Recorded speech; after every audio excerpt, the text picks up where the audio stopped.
For this edition of Blast from the Past, I take a look at one of the earliest homes of professional and college sports in Cleveland, League Park. Before I go into detail, I'd love for you to hit the like button to show support for this video, and also click the subscribe button if you're not already subscribed and you'd like to receive updates on future uploads to this channel.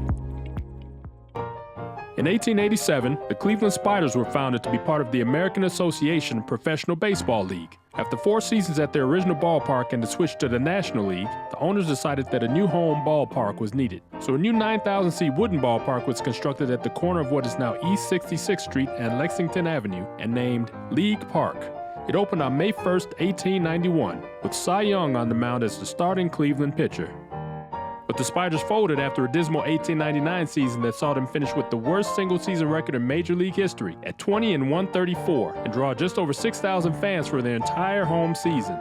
Soon after this, the American League declared itself a major league and in 1901 established 8 charter teams, including the Cleveland Blues franchise that would bring pro baseball back to League Park. In 1903, they would be renamed the Naps after team captain and eventual manager Nap Lajoie. League Park was demolished and rebuilt for the 1910 season as a steel and concrete stadium. The new ballpark would be double in capacity and seat 18,000 fans, and its first baseball game on April 21, 1910 would again feature Cleveland's starting pitcher Cy Young, who started the original ballpark opener 19 years earlier. After Nap Lajoie left the team in 1915, the team would take on the nickname Indians. The team saw winning fortunes a few years later, and League Park would host games 4 through 7 of the 1920 World Series, which the Indians won 5-2 for their first championship. In July of 1931, a new and much larger lakefront venue, Cleveland Stadium, was completed, and the Indians would play all of their games there from the middle of the 1932 season through all of 1933. But they moved back to League Park for 1934 due to player complaints over the huge outfield and difficulty drawing fans to the huge stadium during the Depression. League Park would continue to host all Indians home games through 1936, but starting in 1937, the ballpark would relinquish Sunday and holiday games during the summer months to Cleveland Stadium. The Lakefront Stadium would host the majority of Indians games by 1940, while the Cleveland Buckeyes Negro American League team took up permanent residence at League Park starting in 1943, where they would win Negro League World Series titles in 1945 and 1947. In 1946, Bill Veeck became owner of the Indians. The Indians held ownership of League Park, but Veeck decided to move all home games to the larger Cleveland Stadium for the start of the 1947 season, with their last game at League Park taking place on September 21st, 1946, a 5-3 loss to the Detroit Tigers. The Buckeyes team would relocate to Louisville, Kentucky in 1949 and return to Cleveland for the first 2 months of the 1950 season before disbanding. The Indians would then sell the ballpark to the city of Cleveland, and most of the structure was demolished in 1951. The basic footprint of the ballpark would remain, with the lower deck grandstand from first base, around home plate, and to third base being preserved. The Indians clubhouse and main ticket office building at the corner of East 66th and Lexington were also left intact, and the site transitioned to use for amateur games and recreation.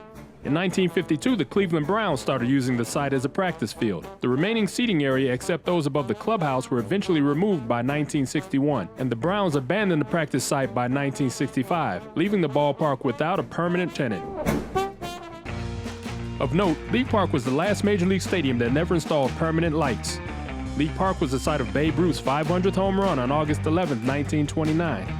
It is where Joe DiMaggio hit safely in the final game of his still record 56-game hitting streak on July 16, 1941. His streak ended the next night at Cleveland Stadium, and then the game after that, back at League Park, he started a new 16-game hitting streak.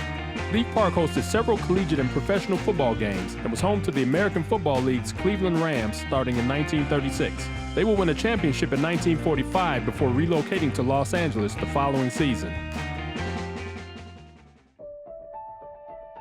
After the departure of the Browns in 1965, various plans to reimagine the League Park site were proposed, but none were implemented, and the site of the former ballpark was mainly left to deteriorate for over 45 years.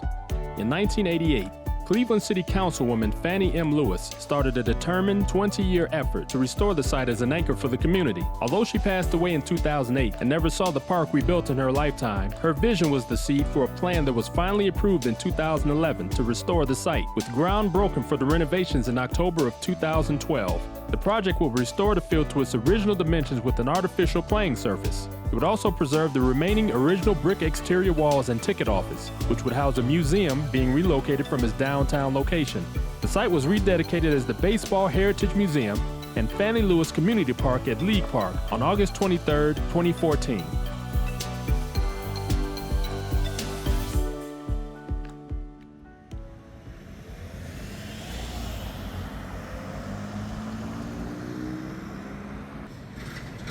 I'm here on the corner of 66 and Lexington, about to check out the exterior perimeter of this site.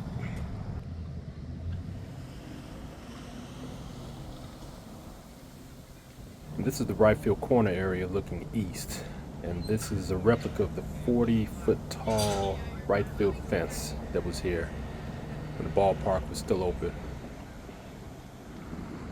So as I continue east here, I reach the Fannie M. Lewis Community Park. The path here would have been right below the left field bleachers.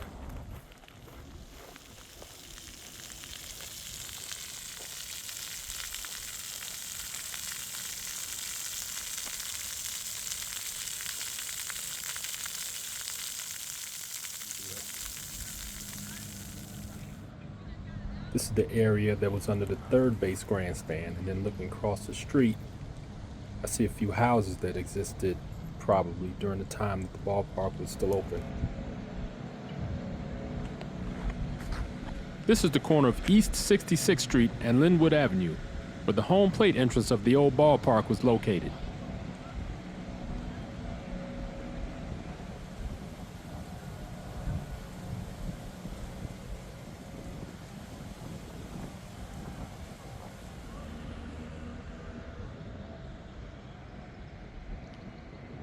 And then looking south toward Lexington Street, I get a good look at one of the original surviving features of the old ballpark.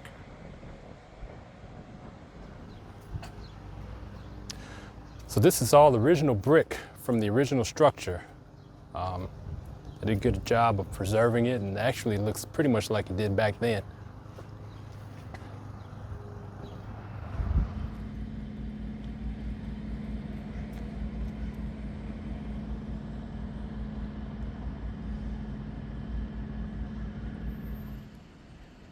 I've reached my starting point at the original ticket office structure. Now I need to enter through the Lexington Street entrance gate to enter the site and to get inside the building. This former ticket office was converted to the new Baseball Heritage Museum.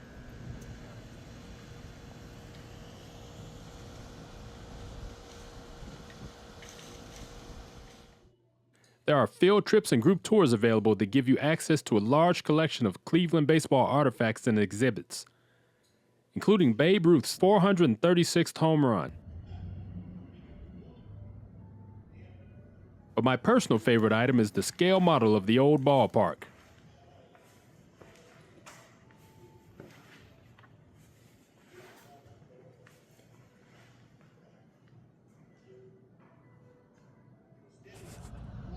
Just outside of the museum is the area that was under the first base and right field grandstands, which is now a plaza with patterned brick and block walkways and green space lining the fence adjacent to the field. The interior of the original brick wall displays artwork and informational posters.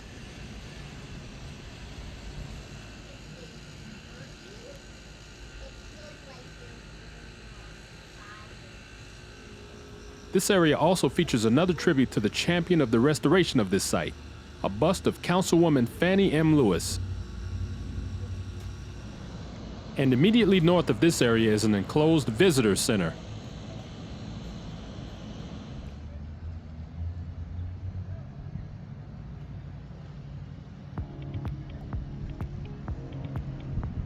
And this is the playing field of the original league park, completely restored with artificial grass and a simulated dirt infield. Right here is where many legendary Major League and Negro League players took the field. And today it's available again with this beautifully restored site. These days there's youth instructional programs to take place here. And the Baseball Heritage Museum Buckeyes travel team, they play here as well.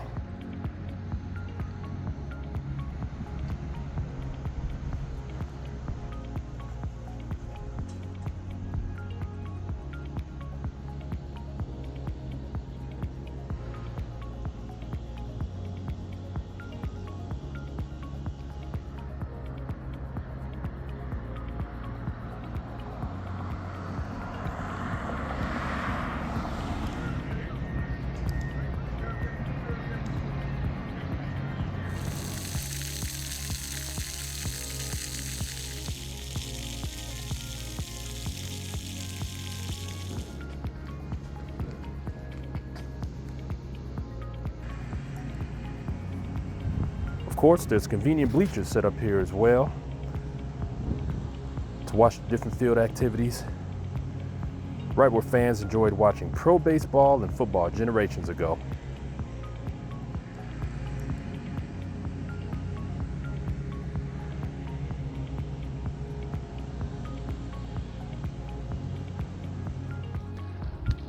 Okay, so I'm done here with my visit. Hope you enjoyed everything that I had to show you about League Park and the Baseball Heritage Museum at League Park. But don't just trust what I say. Come out here for yourself. If you're in Cleveland, come out and visit the museum. There are a lot of artifacts for you to see for yourself, a lot of good history to see as well. So once again, I am the Stadium Geek, and I will catch you at the next location. Thanks for watching, and I hope you come back to check out the next Blast from the Past.